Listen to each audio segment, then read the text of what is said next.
Hello and welcome back to Nelson All Over Cards. Today I'm back with Villain Theory, and we're going to be doing another Marvel Champions draft. This time it's a little bit different though. We're going to be drafting the best four hero team, and we're looking at teamwork, we're looking at power, but there are a couple of restrictions. We can only take one hero per tribe. That means if you choose a Guardian character, if I choose Drax, I can no longer choose any of the other Guardian characters. And we are also going to be we're going to be locking them to the specific aspect, meaning that if when I choose Drax, I then choose an aspect. If I say protection, then I can no longer use protection for the later heroes. But I'm pretty excited. How are you doing, Villain? Yes, I'm very excited. I'm slightly scared because I believe you are going to be picking first this time, since I picked last time back when we did the deck building sort of hero pack video. But yeah, this will be a really fun one. I love talking about the heroes. So yeah, ready to try and defeat you. Yeah, I'm excited too. I think that there are a lot of different routes you can go, and because we are looking at this holistically as a team, there are, I think, arguments to be made for a lot of different heroes and how you can construct a team. But we're going to dive in. I do get first pick, and we are going to be drafting snake style. So I'll take one pick. Villain will take two picks, and then we'll bounce back a couple of times until we have our team of four. And oh my goodness, there's so many cool synergies and things that you can do. But can the Doctor, can he do anything that is not better than any of the synergies that any other team can do? So my first pick is going to be Doctor Strange in leadership. I have to go with it. It has to be done. It has to be done. I will say though, I think that if we were drafting a true solo power tier list, Doctor Strange would win that draft here. I don't think that takes you out of the running at all, because there are some really cool combos that you can do in multiplayer. But Doctor Strange leadership, coming in, being able to manipulate Stunlock, do anything that you want. You can tease the villain all game. That's pretty much all Doctor Strange does, and he can do that all the time. He has card draw. He can throw out allies. He can protect his teammates because he's throwing out so many allies. You can run really low cost allies and then have a ton of chump blockers supplemented with his stun and confuse abilities. Doctor Strange is the best character in the game. There's no doubt about that. Well, there maybe is a doubt about that, and we'll see if you take the contender. But I'm gonna go Doctor Strange leadership for my first pick. What is that kind of what you were expecting there, Villain? Yeah, so I based my whole draft and my strategizing around he's definitely going to go for Doctor Strange, because it's what I would do. It's what I did on our first ever draft on your channel. It's like, yeah, Doctor Strange, that'll be the hero pick. Different draft, but yeah, Doctor Strange is a very, very good pick, and I would agree. I think he's probably the best first pick, so I'm going to have to work against that. But I do have a strategy, which I'm pretty excited I like about. it. Hopefully, I can, you don't take the right characters, and I can get that down. But honestly, just multiplayer Doctor Strange, I think, is even better than solo, because you're handing out all those toughs, and if he does have any weakness, sometimes it's having damage early on, and some other people can cover that. So yeah, it's just like, here's 4 toughs. There you go, guys. However many toughs you want. In all honesty, it's very, very strong. So, and I should mention that is my Avenger pick. So Doctor Strange, Avenger. Now I cannot choose any more Avengers, but yeah. He's Doctor Strange is pretty good, guys. Like he's not too bad. Okay. There's only one thing to do in the face of Doctor Strange here, and that is just gonna have to be SpiderHam. It has to be. I thought it was gonna be Valkyrie. I really did.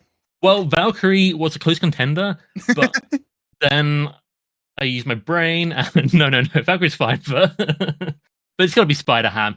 He is perhaps the richest character in the game, although, Doctor Strange starting with Winds of Tomb can get a lot of cards. We've got Captain Marvel on that, but SpiderHam just has a ton of money. I think that is his biggest strength, along with being a web warrior.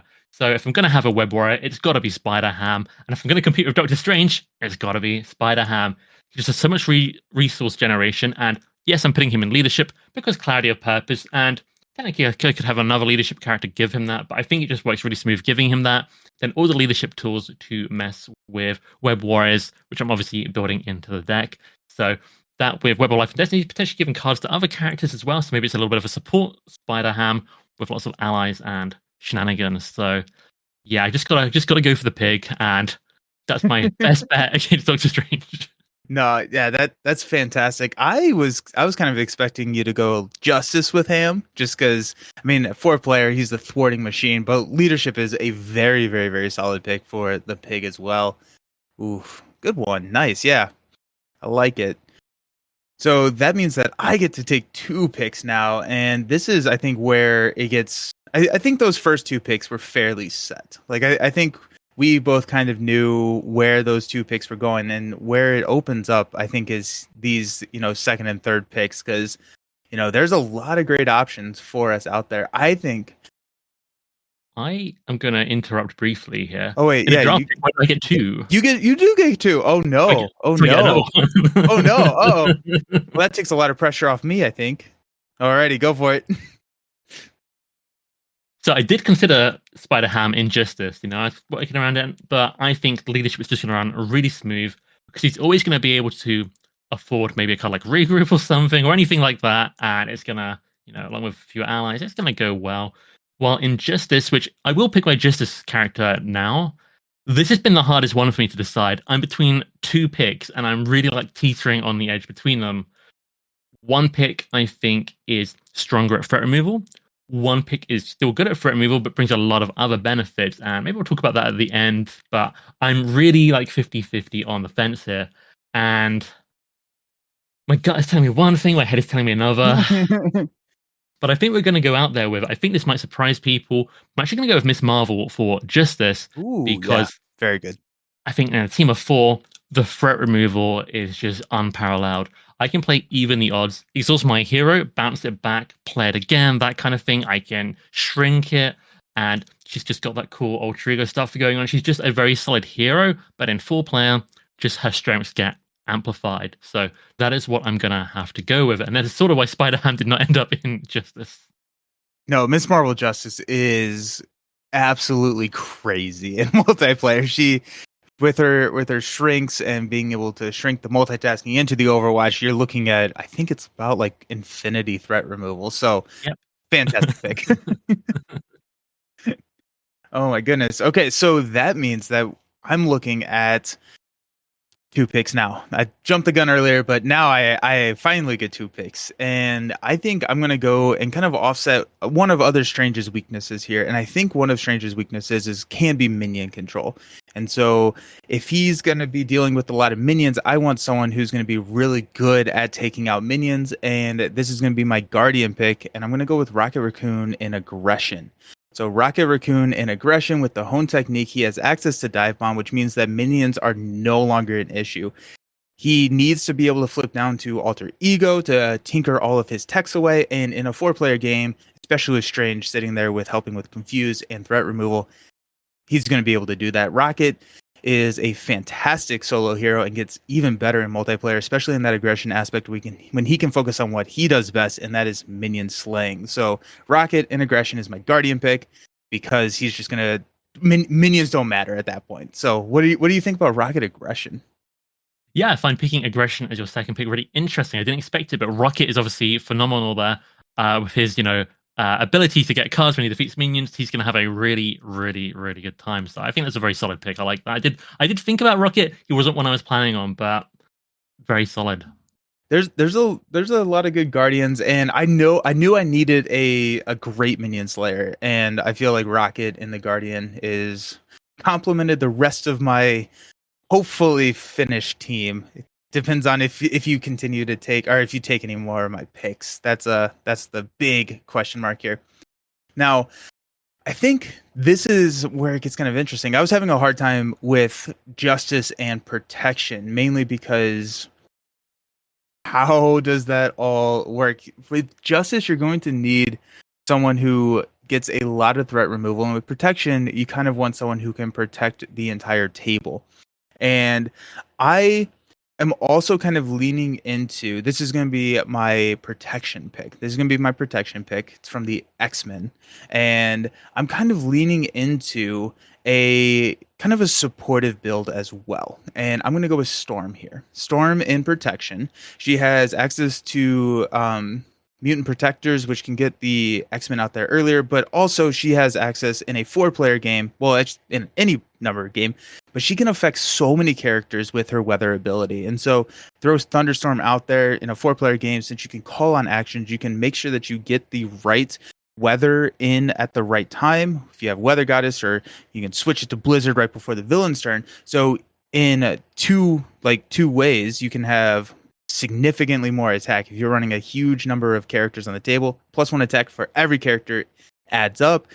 On the flip side, also does that for the villain. So you need to make sure, if you can, flip into the -1 attack with the Blizzard and then affect the entire table there. And so when she's running in protection, she also has access to a lot of readies. And so Storm can be pretty flexible in that sense, where what she can do, she has her cape, which readies. She has her all of the aerial stuff in Ever Vigilant. She has What Doesn't Kill Me, which can ready. And then how I would theory craft this team, how I build this team, is running a lot of allies in this deck. Where we're running a lot of allies in the leadership deck, we're also going to be running a lot of allies in the protection deck. It's not a necessarily standard protection deck where I'm going to be exhausting to defend. Now, we will be doing that a little bit when she has that 3 defense, but it's going to be more focused on the allies and then buffing those up as well, playing more of a supportive protection role. What do you think about Storm and protection?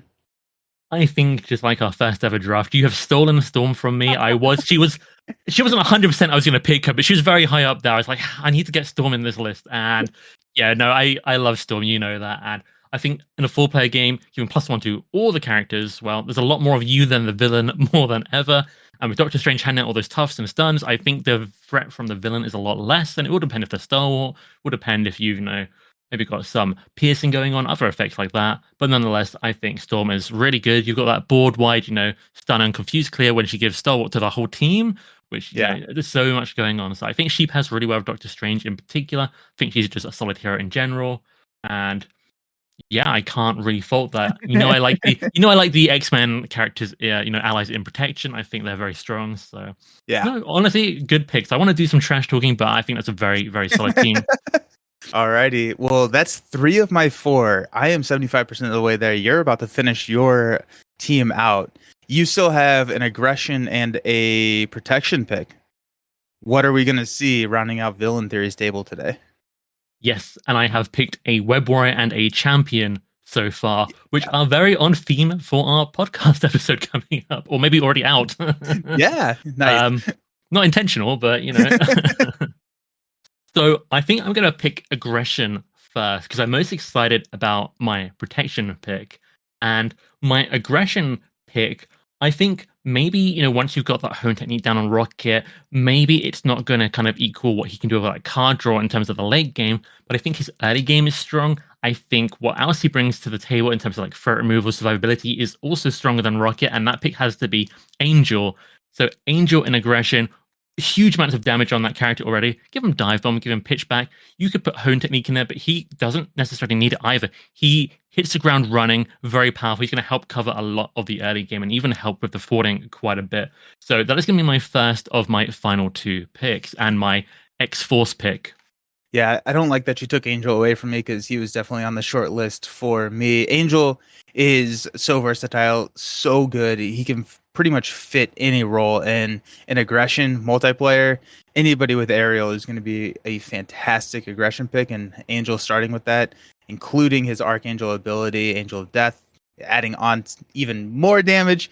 You're looking at some incredibly efficient dive bombs. Dive bomb is aerial traded too, right? Yep. So you can recur it. You can pay for it with the power of flight. Fantastic choice. Nice one. Yeah, good. So that brings me to my final pick. And I'm sorry to tell you this now, Nelson, but I kind of cheated here. Oh, no. But I feel like I should be allowed to pick this character. So I'm picking Spiderwoman, who has 2 aspects. Okay. One of them is going to be protection. So I feel like that's allowed, right? Sure. We'll go with that. So that'll be my Avenger pick. And I see her as being in protection and justice. And my anti-Doctor Strange, my competing with Doctor Strange strategy here is if I've got SpiderHam, now I've got Spiderwoman, I can sort of have 2 Web Warriors by making her a Web Warrior in terms of the gameplay. Oh, okay. So a little bit of cheating here. But sneaky, really. I like it. She's printed with Avenger. It's not my fault. She can, become something else.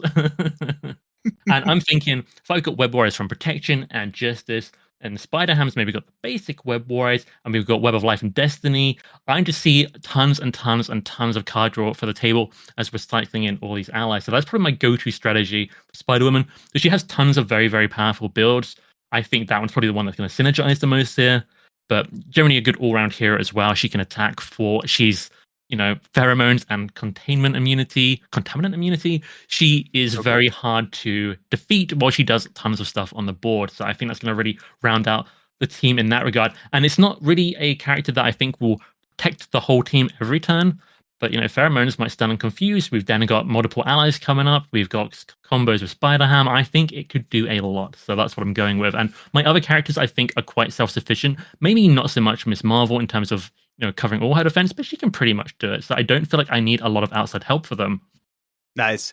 No, I like it. It's a solid pick. The multi aspect, I think that's really, really key. Being able to pull in more Web Warriors in that sense and have the synergy between the teams with Ham.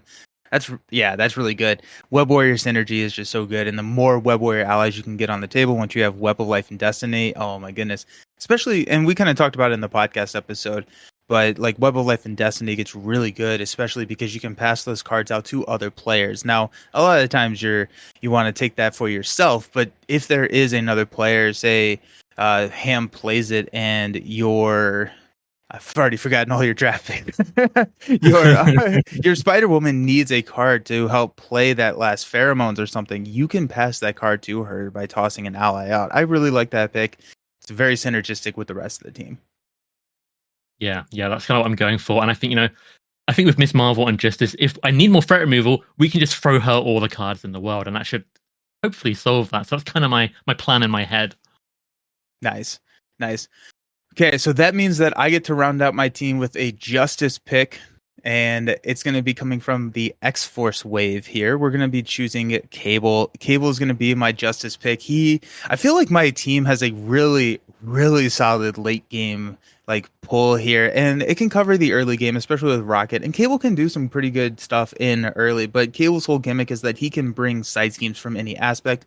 In 4-player, these side schemes provide an incredibly high value because they are going to be passing out upgrades. They're going to be passing out supports. They're going to let you build so very quickly, and everybody at the table gets to benefit from that.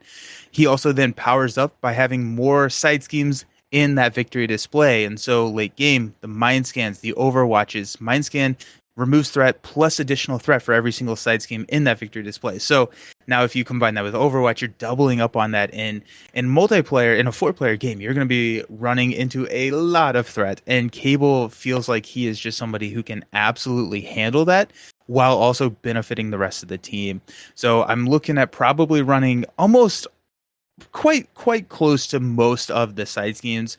I think if I was building out the deck, I would probably maybe think about dropping Lock and Load. Kind of depended on where I went with Strange and Leadership to see if he had a weapon or anything to grab. But I think most of the side schemes flood, build as quickly as you can, use Professor to get him out, thwart, have all of our allies thwart him down, and then just get benefits, ramp, because the team is very, very late game. Cable provides that ramp to get us to that late game, and then we crush the villain. So that's my team. What do you think about the final pick, Cable rounding it out? Yeah, so my other pick I was considering for Justice was going to be Cable. I was like, if I take Cable for X-Force here, I can't take Angel for aggression. And I mean, Angel would have been a good pick for Justice. He does everything, but Cable is so good. What he brings is just that early game consistency of that side scheme he starts with. And he's a little bit slow to build, kind of, not really, but kind of. You are focusing on building rather than doing things, even if it's not too long sometimes. It does vary, but he's a very, very solid pick for 4-player. He's got that body slide, going to help people, go in and out of the different forms. I really like that as well. It's one of my favorite cards of his, and I can't fault it. I'm going to say my team is better, but I'm going to say that anyway, so that's completely biased. Well, I'm going to say my team is better. What? I'd never expected that. No, really, really good team, honestly. I think that's a really good pick. I wish I could fault it a little bit more.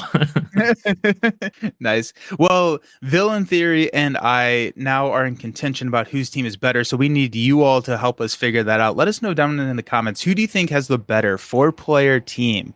let us know, because it really does affect our self-confidence. And no, we're all having fun. But I had so much fun with this draft. I thought it was fun. It was a little twist on what we've been doing recently. Also, let us know if you enjoyed this type of format and if we shake it up a little bit, if that's something that you're interested in. But thank you so very much, Villain, for coming on. Make sure that you go check out Villain. All of his links are down below, as well as the newest released episode of Shadow of the Cast, where we talked about the Web Warriors and the Champions. That is also going to be linked down below. Thanks for hanging out. I'll see you around. Bye.